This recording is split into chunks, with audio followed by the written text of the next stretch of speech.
Hey folks! Now when you first enter the Samp Mortar open space, it feels pretty much like any woods in the area. But after you climb a short rise, the trail opens up to an almost magical scene. There's a large gash in the earth, and it's full of jagged boulders, and everything's covered in moss. Even the air smells different. And across the way, there's a towering cliff. And that's where this story begins. Now, samp is a colonial term for roughly ground corn, and it's sometimes used to describe the mush it was made from. And up on this cliff, there are several mortar holes. They were thought to be used by Native Americans to grind corn, and so the name, Samp Mortar Rock. And as with most of these sites throughout New England, Samp Mortar Rock has a legend attached, and this one starts out with a bang. George, an Englishman, was in the woods one day when a mountain lion attacked. And lucky enough for George, the beautiful Princess Tahmore was also in the woods. She pulled her bow and killed the mountain lion, saving George. Just then, another mountain lion leapt from a tree to attack Princess Tahmore. But George pulled his rifle and killed it, saving the princess. And so the legend begins with two dead mountain lions and an enduring romance. One day, as Tahmore was walking in the woods, Chief Sassacus spied her. He grabbed her and he claimed her for his wife.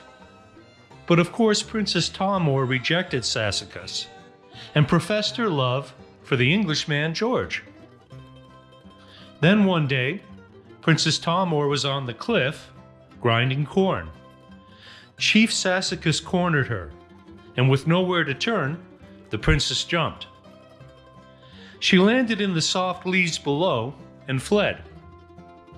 Angry, Chief Sassacus captured George and held him prisoner, and an ultimatum was given to Tahmore: marry me or George will be killed.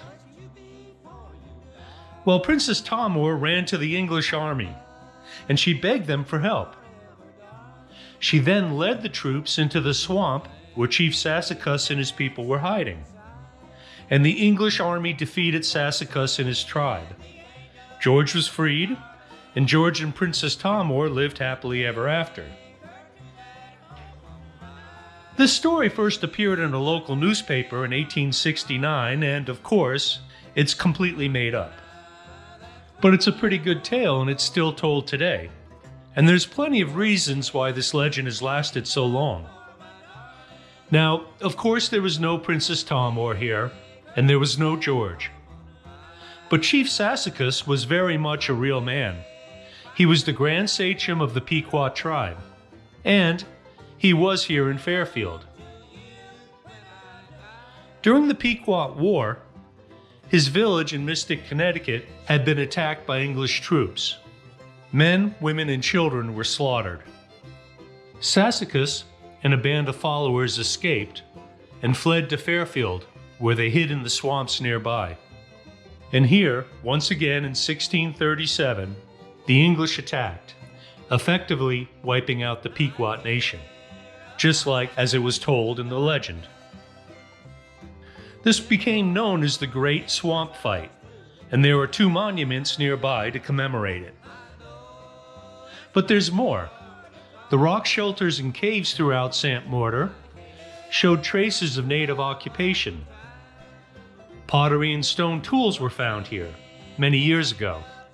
And those stone tools must have been pretty plentiful, because just across from the Samp Mortar Rock is an Aboriginal quartz quarry. The quartz found here was of a very high quality, and local tribes fashioned stone tools for years here. The quartz flakes on the ground surrounding the quarry are so abundant that on dry days they crunch underfoot, just like broken glass. Now, the legend of the Samp Mortar Rock has just enough truth in it to make it seem credible. And because of this, it became a very popular picnic spot. Initials and dates are carved all across the top of this cliff. Some are even carved in the mortars themselves. And during that period, one very famous visitor came to enjoy a picnic with his family here. P.T. Barnum, the great American showman, the Prince of Humbug. Now, Barnum was not at all opposed to stretching the truth, just a little. And besides the natural beauty, I'm sure Barnum appreciated the story, the legend. I often wonder, did the great P.T. Barnum actually believe it, though? Who knows? I'll see you next time.